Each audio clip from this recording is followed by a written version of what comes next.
మాయా వీడికి బాబు అచ్చో నీ పోలికే కాదు, మీ పోలికే.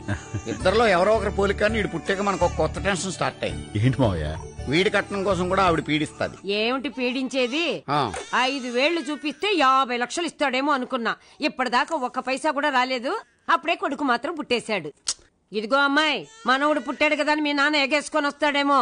నా కట్నం డబ్బులు వచ్చేదాకా మీ నాన్న వీడు ఏడుపు వింటానికి కూడా వీళ్ళే చెప్పేస్తున్నాను. ఇస్తారులేవే. ఎప్పుడు ఇచ్చేది? లేకపోతే ఇప్పుడు హాస్పిటల్ అడుగుతావేంటి? ఆస్పత్రిలో కాకపోతే ఇంకెక్కడ?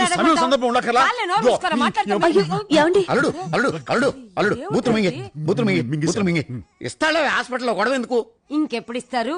వాళ్ళు ఇచ్చే లోపల నేను సచ్చేలా ఉన్నాను. ఎవరైనా గృహప్రవేశం సత్యనారాయణ స్వామి ఫోటోతో చేస్తారు. నేను చచ్చిన మా బామ్మ ఫోటోతో చేస్తున్నాను. రండయ్యా, ఇదే మీ ఫ్లాట్. ఏంటలుడు ఏడుస్తున్నావు? నోరారా బూతులు తిట్టడానికి బామ్మ లేకుండా పోయింది మావయ్య. నన్ను తిట్టు. అరే నాన్న కొట్టకూడదురా, బూతులు మాత్రమే తిట్టాలి. ఇదిగో ఠాగూర్ పోస్టింగ్ ఆర్డర్స్. నువ్వు ఎల్లుండే కాలేజీలో జాయిన్ అయిపోవచ్చు. ఆ జీతం ఎంత? 12,000. ఆ బ్యాడ్ లక్. మా అక్క బతుకుంటే 1,00,000 అడిగేది. నువ్వేంట్రా బాబు ఆయన చెప్తున్నావు? సార్, మనం ఫ్లైఓవర్ కాంట్రాక్ట్ తీసుకున్న ఈ స్థలం పక్కనే అపార్ట్మెంట్స్ ఉన్నాయి. ఈ అపార్ట్మెంట్స్ కూడా అక్కడున్న చెరువును పూర్తి చేసి మనమే కట్టించాం. ఇక్కడ ఫ్లైఓవర్ కి కాలమ్స్ వేసేటప్పుడు ఆ ప్రెషర్ కి ఈ అపార్ట్మెంట్స్ పునాదులు కదిలి అవి కూలిపోయే ప్రమాదం ఉంది సార్. అయితే ఏం చేయాలంటావు? అపార్ట్మెంట్స్ లో ఉన్న ఫ్యామిలీస్ ను ముందుగా ఖాళీ చేయించి మనం నష్టపరిహారం ఇస్తే మంచిది సార్. నష్టపరిహారమా? ఏమయ్యా, భూకంపం వచ్చి కూలిపోయాయనుకో ఏమనుకుంటారు? కర్మనేగా. ఇది కూడా అంతే.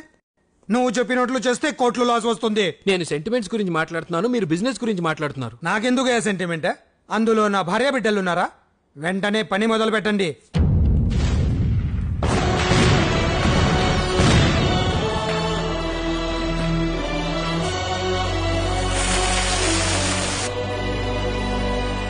నందు ఎక్కడా? నందు, వస్తున్నానండి. ఏంటి ఇంతసేపు పూజ చేస్తున్నావు? ఏం కోరుకున్నావేటి? మరేం లేదండి, మన సంసారం, పిల్లలు, మీరు, మీ ప్రేమ, ఈ సంతోషం, వీటి నుంచి నన్ను దూరం చేయొద్దని దేవుడి కొబ్బరికాయ కొట్టి కాకా పట్టొస్తున్నాను. మనం ఎప్పటికీ ఇలాగే ఉంటాం.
నందు, ఏమైంది?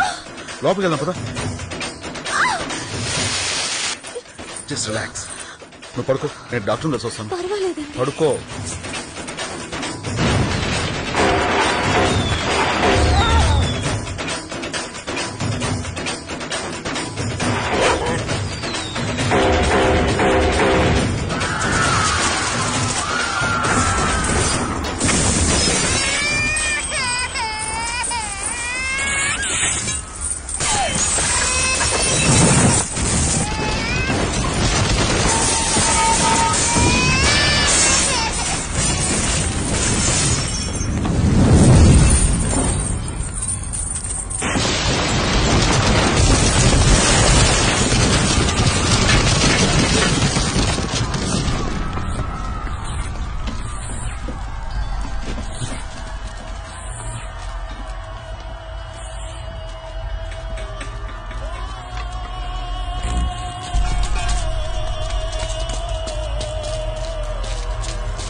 నందు నందు నందు నందు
ఏంటిది?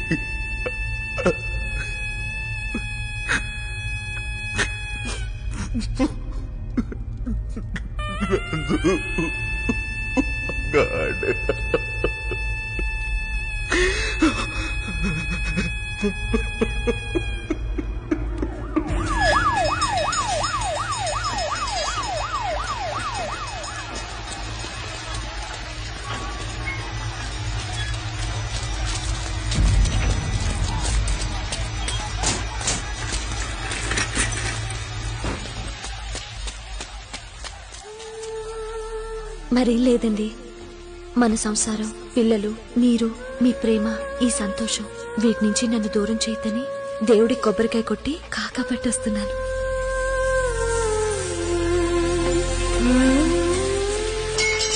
కాదు,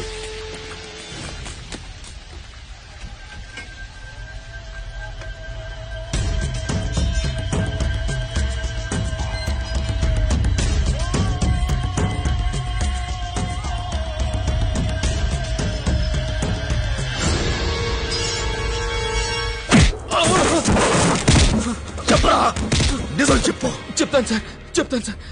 అక్కడ ఫ్లైఓవర్ కడితే పక్కనే ఉన్న అపార్ట్మెంట్స్ కూలిపోతాయని నేను ముందే చెప్పాను సార్. ఆయన వినిపించుకోలేదు. ఒక్క నిమిషం సార్.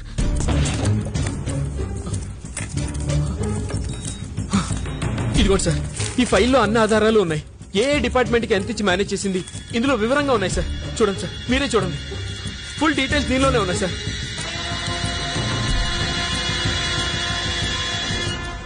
ప్రభుత్వం మనకు జీతాలు ఇచ్చేది ప్రజల్ని బతికించడానికయ్యా, చంపడానికి కాదు. అరే, లంచాల కాసుపడి మీరిచ్చిన పర్మిషన్ల వల్ల 70 కుటుంబాలు నాశనం అయిపోయాయి. 212 మంది చనిపోయారు, 113 మంది గాయాలతో హాస్పిటల్లో ఉన్నారు. పాపం వాళ్లలో 22 మంది చిన్నపిల్లలు ఉన్నారయ్యా.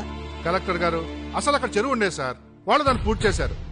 వీళ్ళు 10 లక్షలు లంచం తీసుకుని దానికి పట్టాలు ఇచ్చారు. తప్పంతా వీళ్ళదే సార్. సరేనయ్యా, మేం పట్టా ఇచ్చాం. మరి అక్కడ మట్టిని సాయిల్ టెస్ట్ చేసింది మీ డిపార్ట్మెంటే కదా.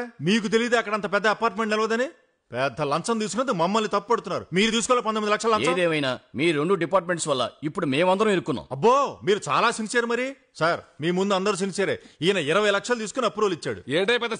తెలుసులేవా? ఆయన 40 లక్షలు తీసుకుని ఎన్ఓసీ ఇచ్చాడు. ఏంటో 40 లక్షలు తీసుకున్నాను అనుకోండి సార్. నేను పుచ్చుకుంది 23 లక్షలే సార్. కూర్చోండి. అందులో 5 లక్షలు మా డిఈ గారికి ఇచ్చాను, 7 లక్షలు ఏడీ గారికి ఇచ్చాను, 6 లక్షలు ఏఈ గారికి ఇచ్చాను. ఇక చివరికి నాకు మిగిలిందటయా 5 లక్షలు. ఏంటి కలెక్టర్ గారు, ఎంక్వైరీ కమిషన్ బయట పత్రికల వాళ్ళు అడిగే ప్రశ్నలతో చూస్తుంటే మళ్ళీ మీ కూడా ఏంటండి? ఎవరికి ఎంత కావాలో చెప్పండి, ఇస్తాను.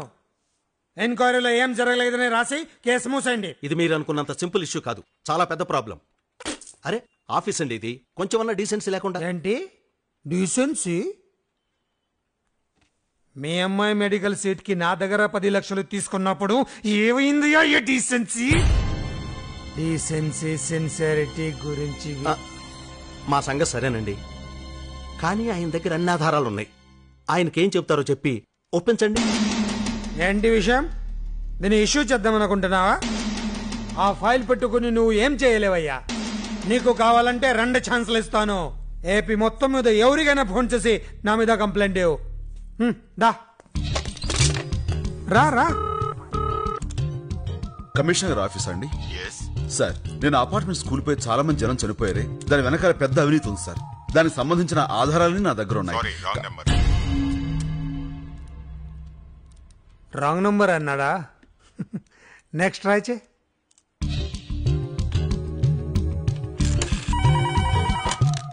Hello, home secretary sir? Sir, నేను అపార్ట్మెంట్ స్కూల్ పోయే దాని వీడు రాంగ్ నంబరే అన్నాడా? నీ వల్ల ఏం కాదు. గవర్నమెంట్ ప్రాణానికి 1,00,000 చొప్పున ప్రకటించింది. నీ భార్య కొడుకు 2 లక్షలు ఇస్తారు. నీ భార్య కడుపులో బిడ్డ పోయింది కదా, ఆ బిడ్డ కూడా బయటకు వచ్చుంటే ఇంకో 1,00,000 వచ్చి ఉండేది. అయినా ఈ లెక్కలెందుకు గాని నీకు ఇంకో 25 లక్షలు ఇస్తాను. మళ్ళీ పెళ్లి చేసుకో. వయసులోనే ఉన్నావు కదా, ఏడాదికో బిడ్డ అనుకోనొచ్చు. ఆ ఫైల్ నాకు ఇచ్చే.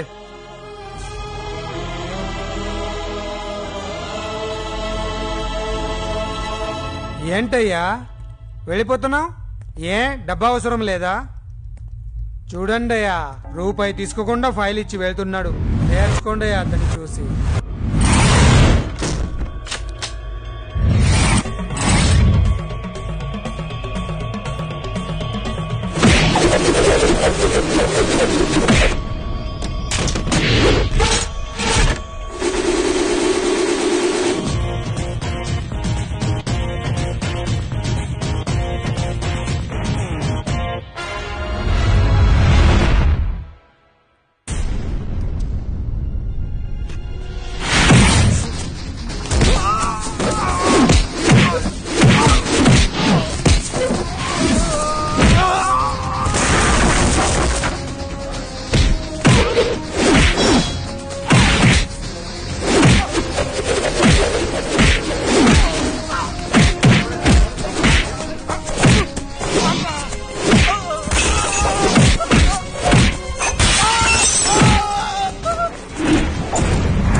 వీడిని ఇక్కడ కాదు, తీసేండ్రా. వీడి శవం కూడా కనబడకూడదు.